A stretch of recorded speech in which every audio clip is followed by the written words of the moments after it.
program, and it's called Know Your Health. Now, in this program, we will just be discussing the health issues that affect us as a society, and of course our challenges and how we can treat these infections, prevent most of them, and obviously how to triumph over these infections and these diseases. In this show, we will be featuring doctors, health practitioners, and sometimes even the victims of these diseases. And today's episode, due to the ongoing heavy rains, we've seen that a lot of malaria infections have actually been reported.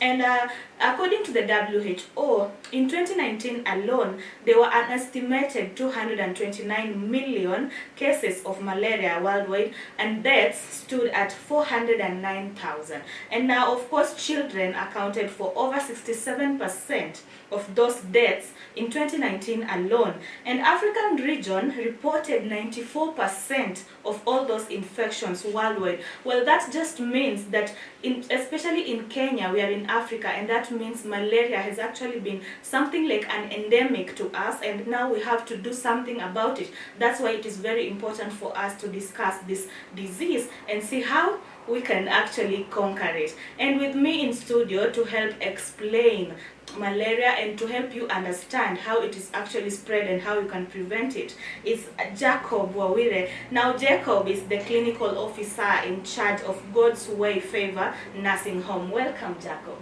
Thank you. Maybe you can just introduce yourself to the viewer more. Okay, I'm Wawire Jacob Wafula, currently working at the God's Favor Nursing Home. I'm also a registered clinical officer in charge of the facility. I'm happy today to discuss with you the prevalence of malaria, how you are going to, ranging from the clinical manifestation, diagnosis and treatment. And further off, we shall discuss about the preventive measures of this disease. Okay, thank you so much for coming. Welcome. Okay, maybe you can just start by explaining to us what malaria is and how it is caused. Okay, malaria is a parasitic infection. It's caused by parasites, more so the Plasmodium species. So we have 5 types of these Plasmodium species. Just to mention, number 1 is called Plasmodium malariae. Number 2 is called Plasmodium vivax. Number 3 is called Plasmodium knowlesi. We have also Plasmodium ovale. And mostly in our setting, we are going to tackle, we have the 2 main, namely Plasmodium falciparum, which of course in our country is the most common parasite.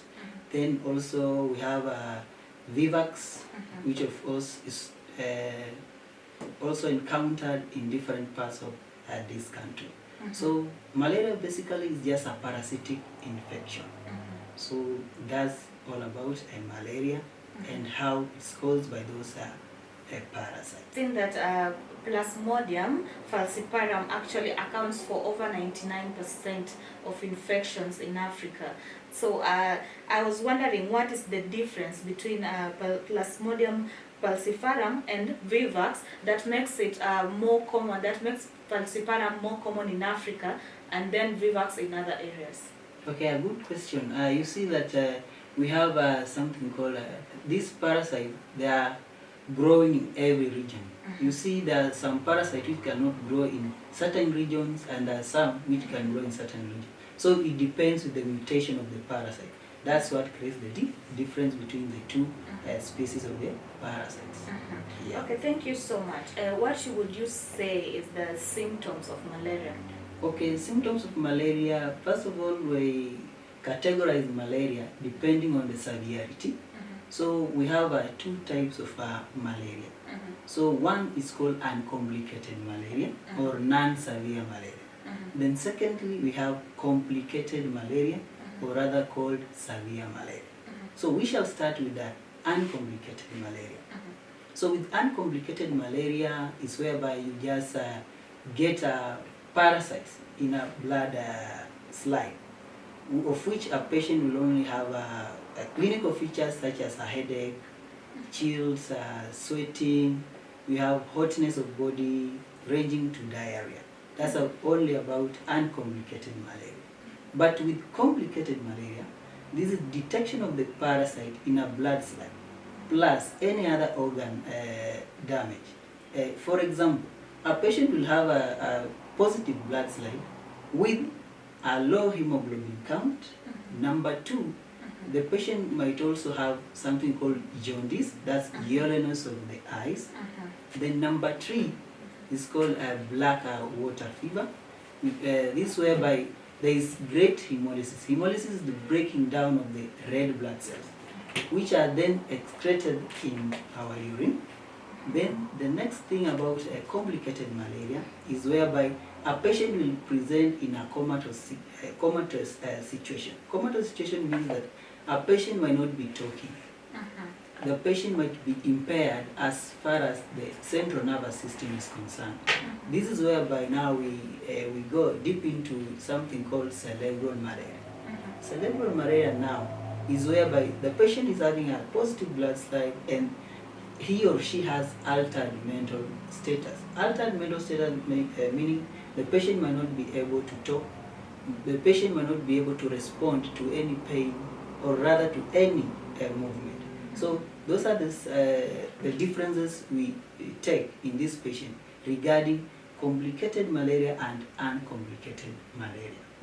Yes. And I heard that malaria actually can have respiratory complications to someone. And I was just trying to understand the scientific side. How does malaria affect one's respiratory system, or even cause anemia in some cases? Okay, number one about, we start with the latter, anemia. We've seen that these malaria parasites, they are going to attack what we call the red blood cells. So once they attack the red blood cells, they are going to create what we call hemolysis. There is that breaking down of red blood cells. Usually a red blood cell are broken down after 120 days. That's the lifespan. But once these parasites are in our body, they are going to make that lifespan to be short. So you'll reach a point whereby those red blood cells are being broken down at every time. And the red blood cells are the one which account for our hemoglobin level. Hemoglobin level is the level of the blood in our body.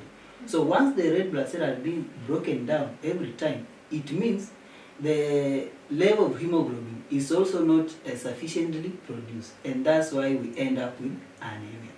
Number two, about the respiratory distress. We see once the parasites are in our body, the immune system is going to be weakened. So it means that our body is going to have a compensatory mechanism. You are going to have more efforts for the body to have that respiration. So you see, once the parasite counts are high, then we are going to overwhelm the respiratory system, and that's how we come up with the respiratory distress. Okay, maybe I can ask, how, if one is bitten by a mosquito, how long is it going to take for that person to start exhibiting malaria symptoms? Good question. Number one, we should also know that not all mosquitoes transmit the malaria. The only mosquito that transmits malaria is the female Anopheles mosquito. So a person can be bitten by a mosquito in this occasion, like today. So it might take a range of 2 weeks for the parasites, because they have what we call life cycle. So it might take 2 weeks for those signs to manifest. Yes. Okay, thank you so much. And who is at risk of getting malaria? So we have some groups to mention who are at risk to prone to malaria. Number one, we shall start with the lower age, or rather extremity of age. Extremity of age, it means those who are young and those who are old. So the young, we always categorize them as infants. So with the infants, most of them, the immune system has not been developed that way very much. So they are prone to that infection, or rather to that parasitic infection. Number two, those who are at risk of this parasitemia, the patients who are living with other chronic diseases. Chronic diseases such as, we have patients with diabetes, patient with hypertension, patient with HIV/AIDS. In such patient, the immune system has already been lowered. So once they get bitten by the mosquito, they are going to be prone to that infection. The next group, which is also very important, those are the pregnant mothers. Maybe Doc will take a short commercial break, Yes. and then when we come back, we'll continue with that list of people who are at risk of getting malaria. We are taking a short commercial break, but we'll be back, of course, with the medical practitioner here in studio so that he can explain more to us about who exactly is at risk of getting malaria.